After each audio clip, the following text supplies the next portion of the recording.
Inilah perbedaan pengadaan P3K tahap 1 dan juga tahap 2. Agar tidak salah informasi, silahkan disimak video ini sampai selesai. Yang pertama adalah pengadaan P3K tahap 1, yaitu pertama diperuntukkan bagi pelamar prioritas. Yang termasuk pelamar prioritas itu adalah guru yang memenuhi nilai ambang batas pada seleksi P3K tahun 2021. Jadi wajib mengikuti seleksi administrasi ya di P3K 2024 ini. Dan tentunya belum dinyatakan lulus pada tahun tersebut, yaitu 2021. Nah, untuk kategori ini sekali lagi hanya mengikuti seleksi administrasi saja. Nah, yang kedua yang bisa mengikuti P3K tahap 1 adalah ex tenaga honorer kategori 2 dan tenaga non-ASN yang terdata dalam pangkalan database BKN.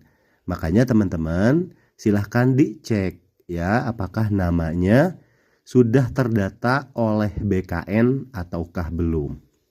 Dan yang ketiga, pengadaan P3K tahap 1 akan dilaksanakan mulai tanggal 1 Oktober ya pendaftarannya sampai dengan tanggal 20 Oktober tahun 2024. Selanjutnya untuk pengadaan P3K tahap yang kedua yaitu pertama untuk pelamar tenaga non-ASN yang aktif bekerja di instansi pemerintah.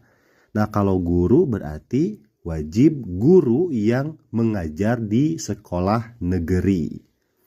Lalu ya, untuk guru tersebut wajib aktif mengajar ya di sekolah negeri, dibuktikan dengan terdata di Dapodik selama 2 tahun secara berturut-turut sebagai guru. Dan yang poin kedua, pada pelaksanaan P3K tahap 2 yang bisa ikut adalah lulusan PPG Prajabatan. Nah, ini bisa ikut ya, sekali lagi lulusan PPG Prajabatan. Jadi untuk guru honor sekolah swasta itu belum bisa mengikuti P3K, baik itu di tahap yang pertama ataupun di tahap yang kedua. Adapun pelaksanaan pengadaan P3K tahap 2 akan dilaksanakan mulai tanggal 17 November sampai dengan tanggal 30 Desember tahun 2024. Itu pun harus memenuhi 2 syarat. Nah, berikut adalah informasi terkait syarat mengikuti P3K tahap yang kedua. Silahkan disimak. Jadi Sobat BKN, bagi teman-teman atau sobat-sobat yang tidak masuk dalam database tenaga non-SBKN, masih ada peluang untuk mengikuti seleksi P3K tahun 2024 ini. Syaratnya adalah tersedia formasi.